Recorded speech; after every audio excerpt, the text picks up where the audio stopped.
เกิดเรื่องจนได้อะอายเครียดให้พอจ่าจนญาโนุได้มาเกี้ยกอมเอาสุดท้ายจบลงด้วยดีทักทายสบายดี FC แฟนคลับของน้องอาอายสกุลณพร FC แฟนคลับของเจเบาลาวทั้งสองฝั่งของบ่ว่าจะอยู่ทางฝั่งไทยและก็ฝั่งลาวคลิปนี้เป็นเรื่องราวข้อมูลข่าวสารได้มาจากการเคลื่อนไหวของบอสนุทานผสมหรือว่าญานุของน้องอาอายนั่นเองมาพบมาพ่อกับเจเบาลาวช่วงสายบายทานผสม FC แฟนคลับบางคนก็คงจะเลิกการเลิกงานลงมากินข้าวกินน้ำบางคนก็กลับเฮือนกลับซานกินข้าวกินน้ำอยู่เฮือนอยู่ซานทานผสม FC แฟนคลับก็หวังว่ามื้อนี้มันจะเป็นมื้อสันวันดีวันที่ทุกคนมีความสุขทุกเวียกทุกงานก็แล้วกันเนาะมาพบมาพ่อกันคลิปนี้มันเป็นเรื่องครอบครัวบ่ว่าจะเป็นน้องอาอายญานุแล้วก็บอสนกพงศกรเรื่องเล่ามันเกิดขึ้นแนวใดมันจึงมาแนวนั้นว่าติ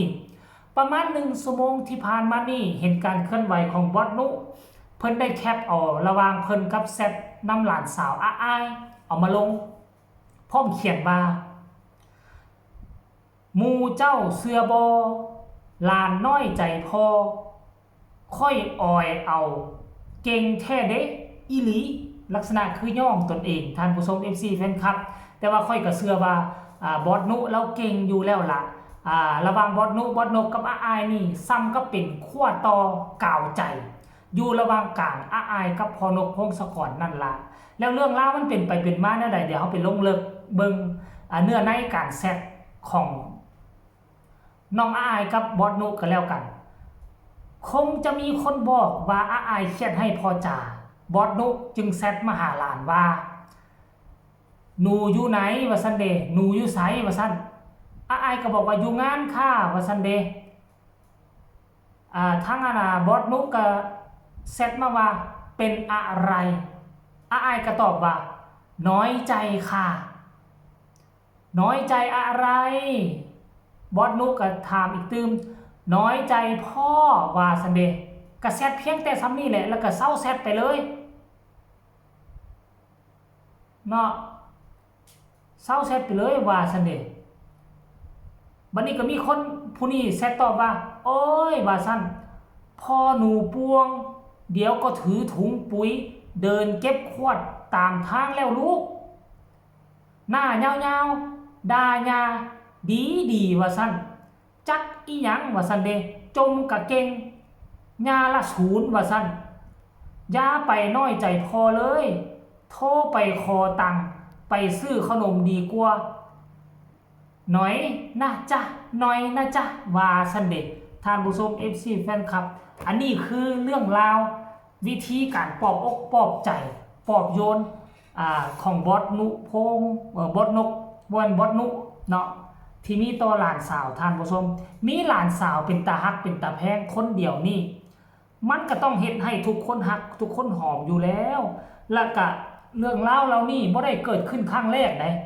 ที่น้องอาอายเครียดให้พอน้อยใจให้พอก็ได้เนาะบัดนี้พอก็เป็นผู้ชายเด้ก็มักดื่มแน่มักอีหยังแน่แล้วก็มัวเมาน้ำเวียกน้ำงานเกินไปแน่บางครั้งก็บ่ได้สนใจลูกพอปานใดสำหรับลูกก็เป็นเด็กน้อยแน่ก็อยากงอแงแน่จักหน่อยนึงนั่นแหละพอบ่สนใจมันก็สิออกมาลาวๆนี่แหละมันก็บ่เป็นเรื่องใหญ่เรื่องโตอีหยังมากมายท่านผู้ชม FC แฟนคลับแล้วเฮาเห็นเรื่องราวแบบนี้เฮารู้สึกมีความสุขด้วยซ้ำไปถ้าผู้ใดเป็น FC อาอายผู้ใดเป็น FC ของเสียงดี6นกพงศกรก็มันก็เป็นเรื่องราวเฮ็ดให้เฮาเป็นมีรอยยิ้มอีกรูปแบบนึงท่านผู้ชมเฮาเห็นแบบนี้แล้วบางคนก็สิคิดว่าโอ๊ยเรื่องซ้ำนี้ก็เอามาเว้าเรื่องซ้ำนี้ก็เอามาว่าอันซ้ำเขาเครียดให้กันซื่อๆคือมันเป็นเรื่องความรักความแพงระหว่างครอบครัวเฮาก็เฮ็ดมันจะเฮ็ดให้เฮาฮู้ว่าน่ะอาอายกับพ่อจ๋านี่คือเขาฮักแพงกันอีหลีซ้ำลูกซ้ำเต้าซ้ำพ่อซ้ำอีหยังอีหลีอีหล่อได้เพราะฉะนั้นแหละ FC แฟนคลับเห็นเรื่องราวเรานี่ก็มีความสุขไปตามๆกันอย่างน้อยๆก็ยังมีกาวใจคือบอสนุเพิ่นมาอยู่เครื่องกลางท่านผู้ชมเนาะเดี๋ยวเจบ่เล่าสิพาทุกคนไปอ่านคอมเมนต์เบิ่งดูโพสต์มา1 ชั่วโมงนี่คนมากดไลค์ให้เกือบ 2,000 กว่าครั้งแล้วเนาะคนกดแชร์ก็30 กว่าแชร์แล้วมาเบิ่งคอมเมนต์หมู่ดูว่าจังไหนแน่ค คอมเมนต์แรกเพิ่นบอกว่าบ่แม่นเจ้าอ๋อยเจ้าเอาความในใจมาเว้าว่าซันเดแมนมาเข้าข้างหลานด่าพอเพิ่นคืนสำน้ำบัดเนี่ยเฮ้อคนนี้บอกว่าอ้อยหลานความในใจล้วนๆแม่นบ่ค่ะว่าซั่นอีล่าอาอายน้อยใจพอเรื่องอีหยังน้อว่าซั่นผู้นี้บอกว่าน้อยใจสงสัยไม่เห็นหน้าพ่อหลายวันแล้ว เดี๋ยวคืนนี้เจอกันแล้วลูกว่าซั่นเด้คนนี้บอกว่าเจ้าถือโอกาสเว้าความในใจญานุว่าซั่นได้ที่ญานุใส่พอจ่าเลยว่าซั่นเด้มีญาที่เข้าใจน่าฮักที่สุดว่าซั่นญานุน่าฮักกับหลานสาวมากว่าซั่นญากับหลานวางแผนกันทำทาน้อยใจพอเพื่อแลกกับขอเงินไปซื้อขนมขอเงินไปซื้อขนมแมนบ่จ้าฮิฮิว่าซั่นเด้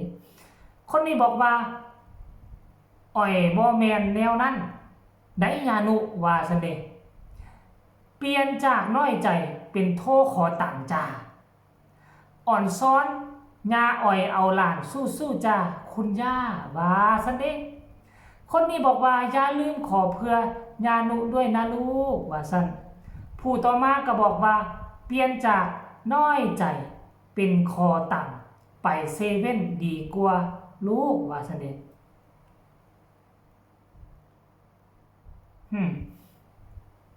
คนนี้ก็บอกว่าหลานเจ้าน่าฮักมากว่าซั่นแม่นญานุนี่อ้อยเอาหลานหรือระบายความในใจเนาะบาดนี้ว่าซั่นเด้เอาสำหรับคำคิดเห็นก็เอาไว้ซำนี้ความจริงมันมีเป็นร้อยๆคอมเมนต์พุ่นแหละท่านผู้ชม FC แฟนคลับหลายคนก็ทั้งเว้าทั้งหัวทั้งคอมเมนต์ไปทั้งหัวไปดีอกดีใจมีห้อยยิ้มไปขนาดอายเครียดให้พอ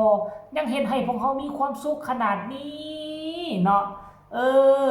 อันนี้คือเรื่องราวความเป็นตาฮักความเป็นตาแพงระหว่างญานุกับน้องอายสกุลณพรท่านผู้ชม FC แฟนคลับเจบ่าวลาวก็นำเสนอเพียงแต่ซ้ำนี้ก็แล้วกันฝากทุกคนกดไลค์กดแชร์กดติดตามเอาไว้ให้แน่เพื่อจะบ่พลาดในคลิปต่อไปที่สำคัญอย่ากดข้ามโฆษณาเพื่อส่งกำลังแรงใจให้เจบ่าวลาวเนาะมีกำลังแรงใจอยากทำคลิปอยากทำข่าวเกี่ยวกับอายอีกต่อไปไผมีคำตำหนิติชมคำคิดคำเห็นว่าแนวใดถึงการกระทำคลิปกระทำข่าวของเจบ่าวลาวก็สามารถส่งข่าวมาใต้คอมเมนต์ได้พบกันใหม่ในคลิปหน้าสำหรับคลิปนี้สบายดี